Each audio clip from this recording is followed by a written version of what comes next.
Hi, and welcome to today's Daily Chronicle. Today is Thursday, November 13th, 2025. The sound completely changes to electrify boats, make them fly. Born from a desire to make boats go faster, today the hydrofoil is being revived as a cleaner form of water transport by helping boats rise above the waves. It would have made an unusual sight in the 1860s France, a rowing boat rising and appearing to float high on the water.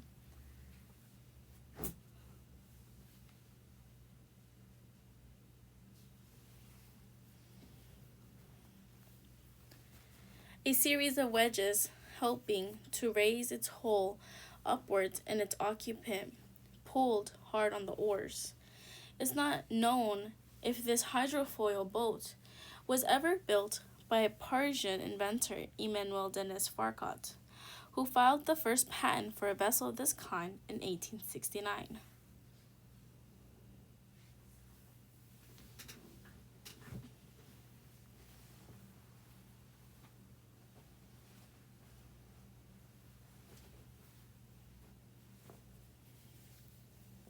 What is clear, however, is that over the next 50 years, others will succeed in flying a boat above the water.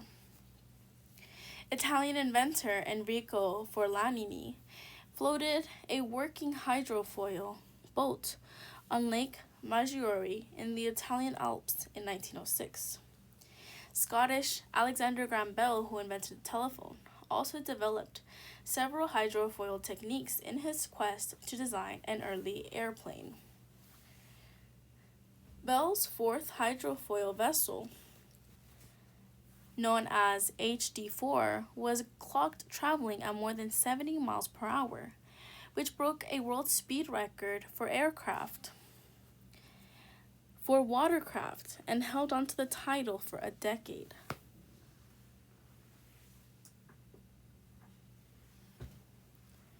In the early 1900s, people were experimenting with the hydrofoils, and they gave the craft some interesting characteristics, like higher speed, low drag, sea-keeping, characteristics that are different from other types of boats, said Jacob Kuttenkeuler, professor of naval architecture at Sweden's RKTH Royal Institute of Technology.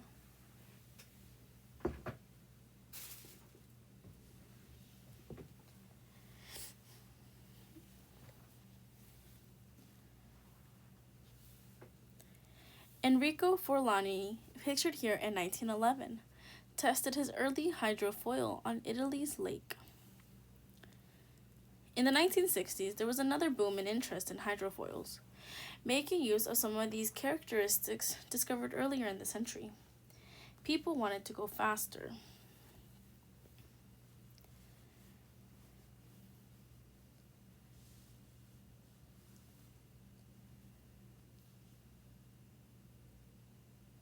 Says Kuttenkeuler.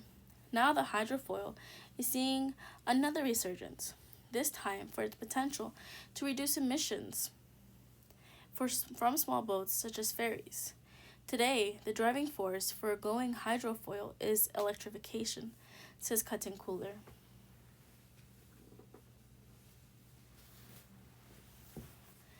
Early hydrofoils ran on fossil fuels, were built with heavy metal bodies.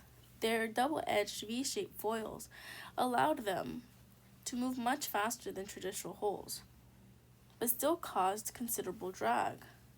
By the mid-20th century, hydrofoil technology had gone as far as it could with materials, energy sources, and technology available at the time.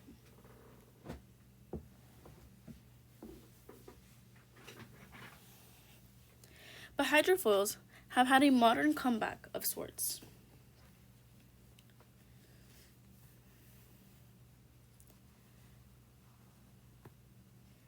Kuttenkeuler says largely due to new technological advancements that include smaller, more efficient batteries, lightweight building materials, and microcomputers that run sensors which automatically balance.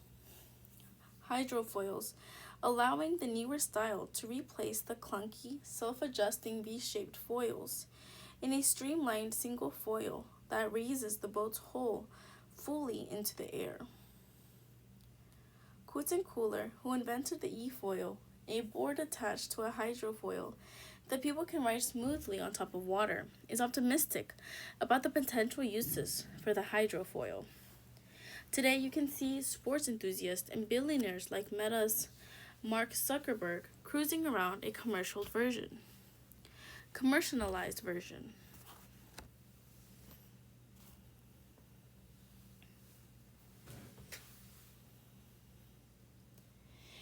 Cooler has been called the godfather of hydrofoils and has spent years researching the benefits and drawbacks of the technology among other maritime vessels.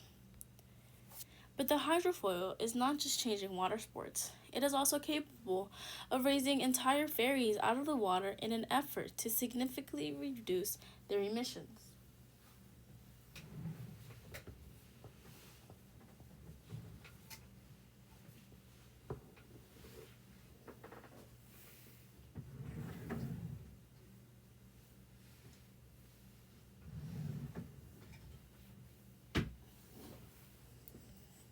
Engineer Gustav Hasselskog remembers being struck by the extraordinary quantities of fossil fuel used by an old boat he kept at his summer home in Vindo, Sweden.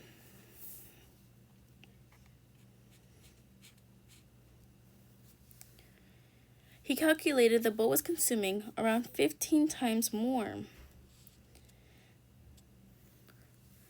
fuel per kilometer than his car. It was 2014, right around the time electric vehicles were poised to take off globally. And it got Hasselskog thinking.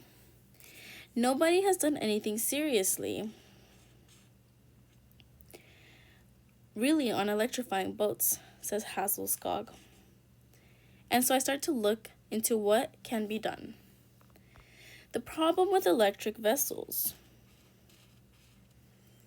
is that batteries contain much less energy per unit of weight than fossil fuels. Traditional boats need a lot of energy because their hulls create significant drag in water. But after some research, Hasselskog came across hydrofoils. Lifting the hull out of the water reduces drag.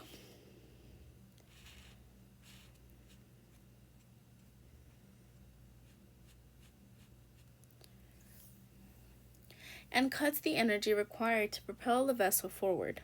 Some hydrofoils can reduce a vessel's energy consumption by up to 80%. Hasselskog realized that technology could be a breakthrough for cleaner and faster public transportation.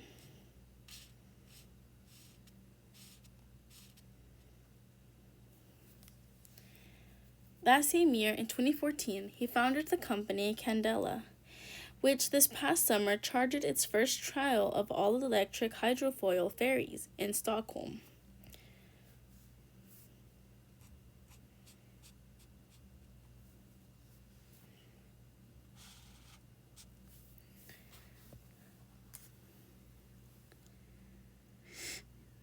As part of a short-term pilot project taken up by the city of Stockholm,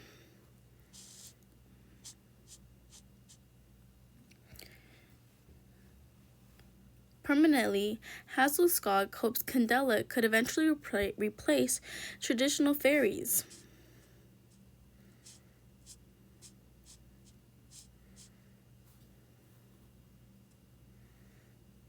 Throughout the city and elsewhere.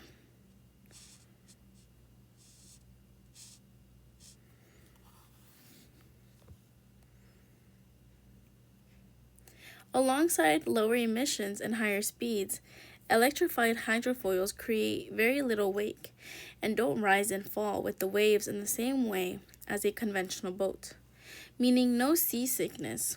And the technology is now spreading globally, with communities from India to Seattle looking to adapt hydrofoiling for public and private clean energy transit.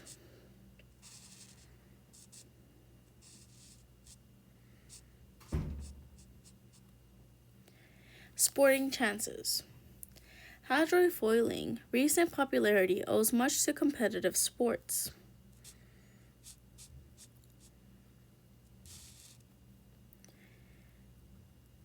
Sailboat races, such as the America's Cup, have started incorporating hydrofoils, which experts like Cotton Cooler credit with energizing.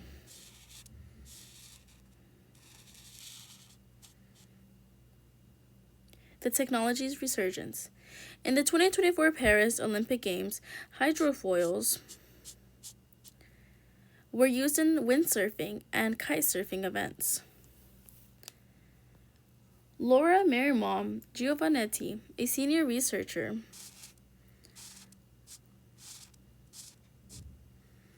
and project manager at RISE, Sweden's state-owned research institute, and a sailor herself, says that after the America's Cup in 2013, it was clear that technology from the materials side was good enough. With the use of composite materials, and at the same time, there was the push for electric propulsion as well. Between 2017 and 2020, several technical factors came together to advance the technology. She says improvements in battery size, storage, electric engines, sensors, and lighter materials. Today, hydrofoils are typically built with a blend of carbon fiber and metals like titanium. Says Marimon Giovannetti, the technology has permanently altered the landscape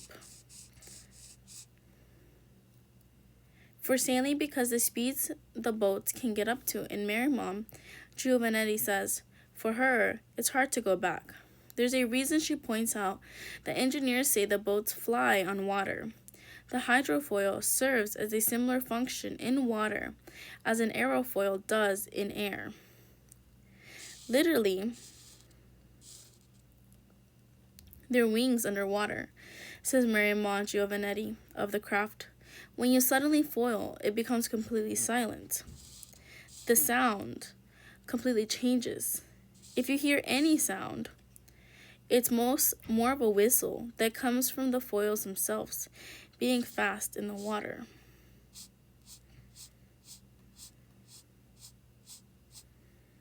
Scaling the technology. Small ferries may have made it above the water with the help of a hydrofoil, but doing the same with larger vessels is challenging.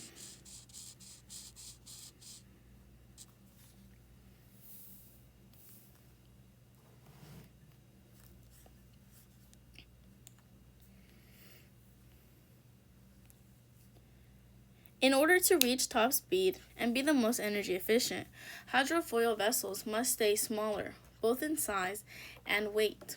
One pitfall of the technology, according to Hasselskog, is that hydrofoils must stay fairly small, otherwise they lose their speed advantage and traditional boats become more efficient.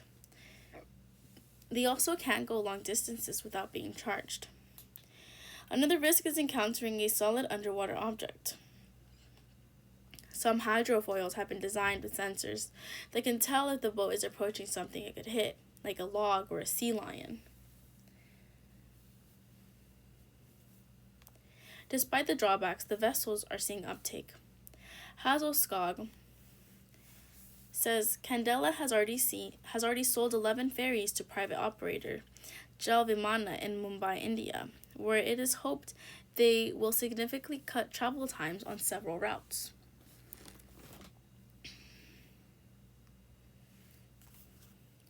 On the journey from Mumbai to the Navi Mumbai airport, a hydrofoil is expected to cut the commute from 1 hour, 45 minutes to 30 minutes.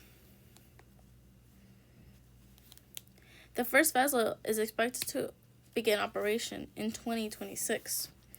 Candela also sold 8 hydrofoils to Saudi Arabia.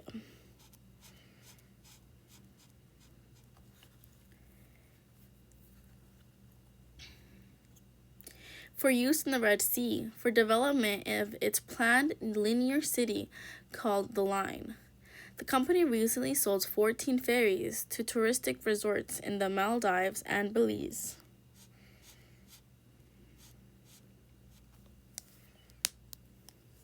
In the U.S., it sold 4 ferries to a private operator in Tahoe City, California, to carry passengers across the lake.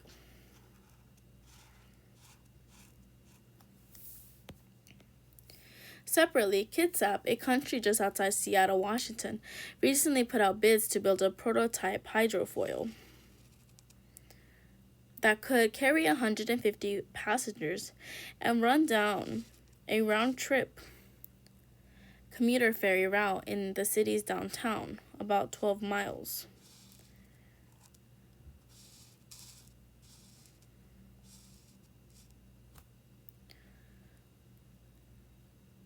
Each way. There's a U.S. regulation that public transportation projects receiving federal funding must use American-made products.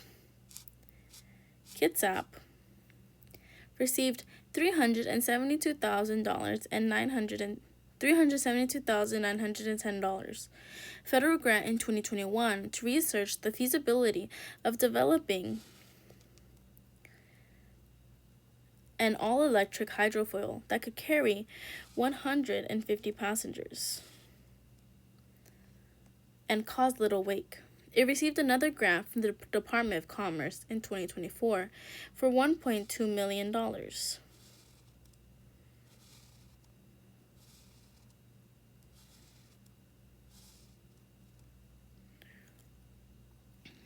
To design a pilot electric hydrofoil, and $5 million from Washington State to design and build the zero-emission fast ferry and shoreside charging infrastructure.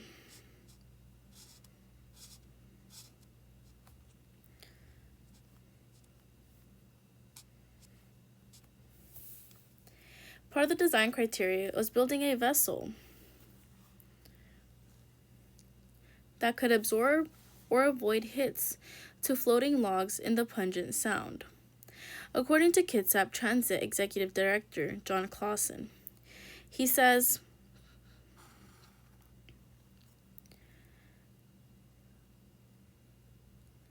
the ferries will also be equipped with the same warning system all boats use to avoid pods or traveling orcas. It's hoped hydrofoils could travel faster with conventional ferries along the coastline without causing disruption from their wake.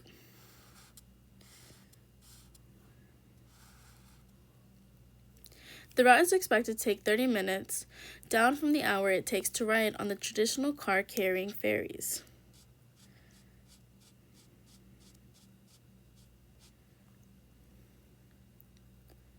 Says Clausen, although they will only carry foot passengers. Once built, the hydrofoil expected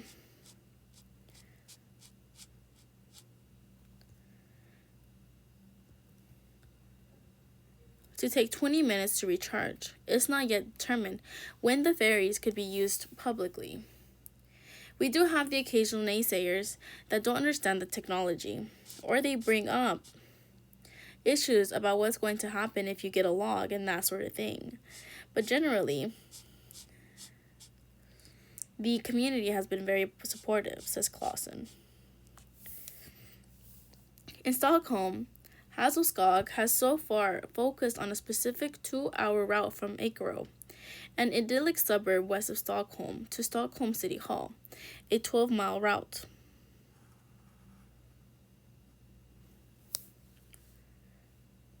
The traditional ferry carries 250 people and takes about 55 minutes. Instead, each Candela ferry can carry 30 people at a time and takes under 30 minutes traveling at a top speed of 30 knots.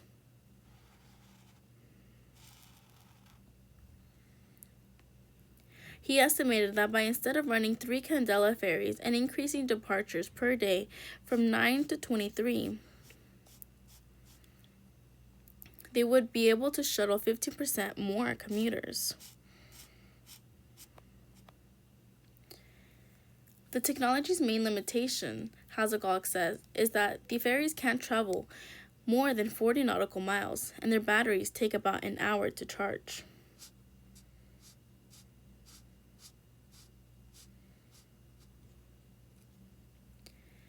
With Candela's limited summer trial run in Stockholm over, the city must now decide whether to move ahead with purchasing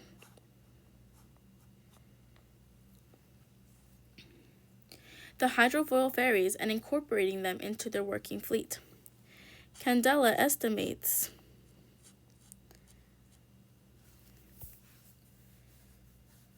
that the ferries ultimately would save the city 40% in cost. That was one of the biggest selling points in Stockholm. And others he's spoken to, says Hazelskog, you can go to private operators and convince them on a financial aspect. That is the right thing to do, he says. You can save money. U.S. appeals order to use American Sign Language interpreters at White House briefings.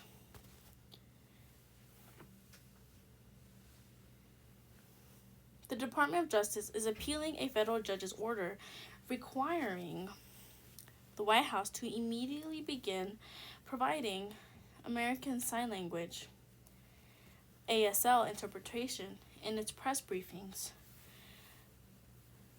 when President Trump or Press Secretary Caroline Leavitt are speaking. In a court filing on Friday, responding to U.S. District Judge Amir Ali's ruling, the Justice Department requested clarification on which types of events should have ASL interpretation available.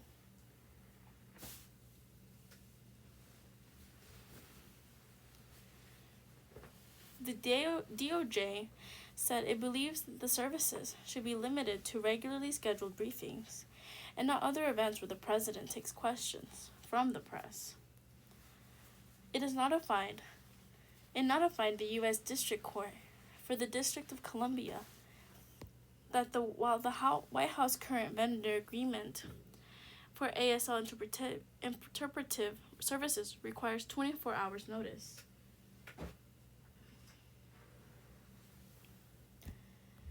In the unlikely event the vendor cannot produce an interpreter to provide simultaneous briefing despite 24 hours notice, the White House intends to publish the ASL interpretation as soon as practicable, the DOJ said in a Friday's filing.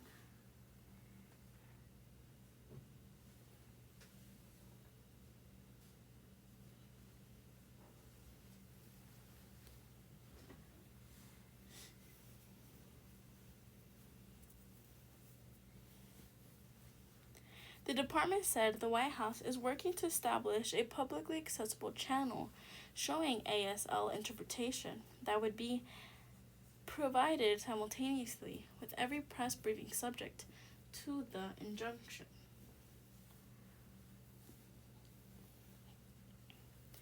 The DOJ said the judge's order should not apply to remarks made in a broad set of scenarios. The White House does not understand press briefings to encompass events with other purposes, such as a ceremony or a speech, at which the president may choose to take questions from the press, the department said.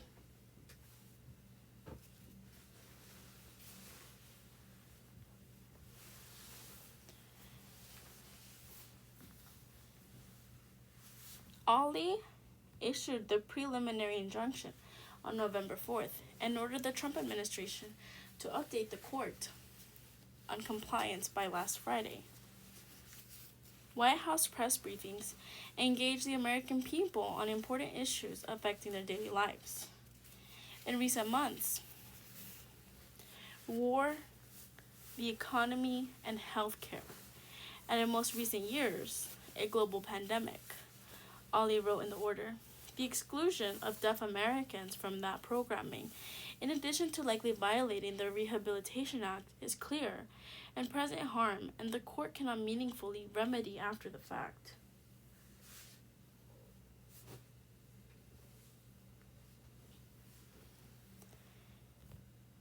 The government's appeal of Ali's order is being filed in the U.S. Court of Appeals for the D.C. Circuit. The White House stopped using live ASL interpreters at briefings and other public events when Trump began his second term in January.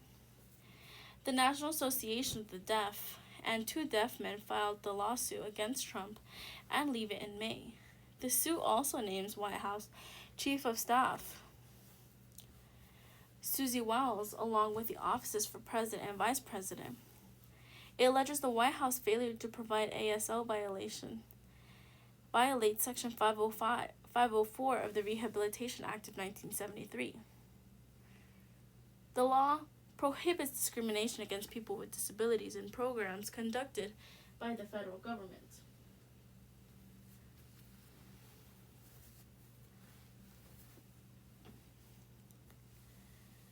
The suit also claims the White House is in violation of the First and Fifth Amendments, which protect free speech and provide for due process, respectively.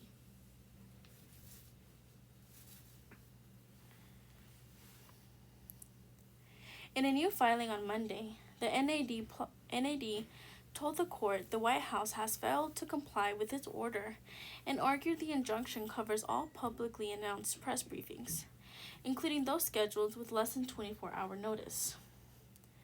The group's interim CEO, Bobby Beth Scoggins, told NPR in a statement last week that the organization is pleased that deaf and hard of hearing Americans will soon regain access to important information from the federal government.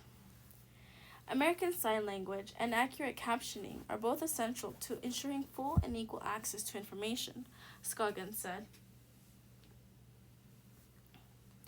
ASL and English are distinct languages.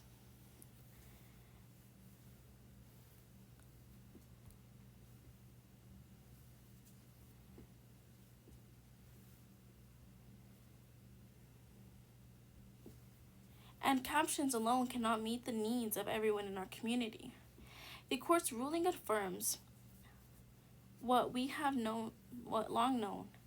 Equal access to information from the White House is not optional. We deserve the same timely, direct access to White House briefings as everyone else.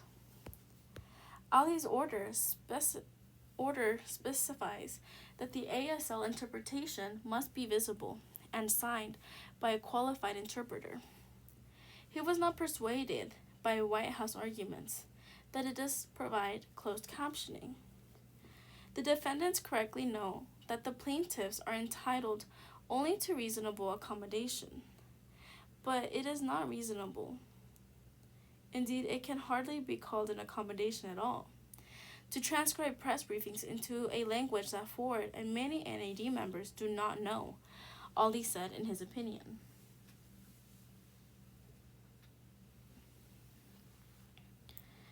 Ali is referring to plaintiff Derek Ford.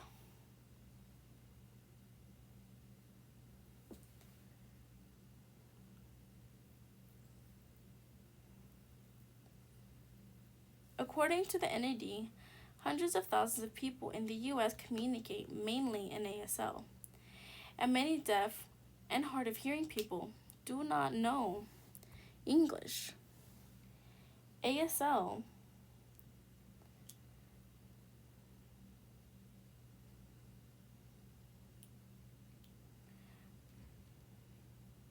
has its own vocabulary and grammar.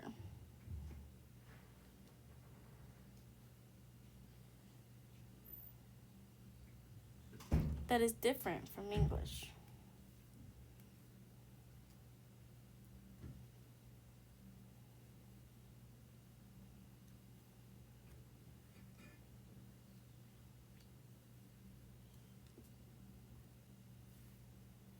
The judge stopped short of granting the group's request to require ASL interpretation at briefings and events conducted by the Vice President.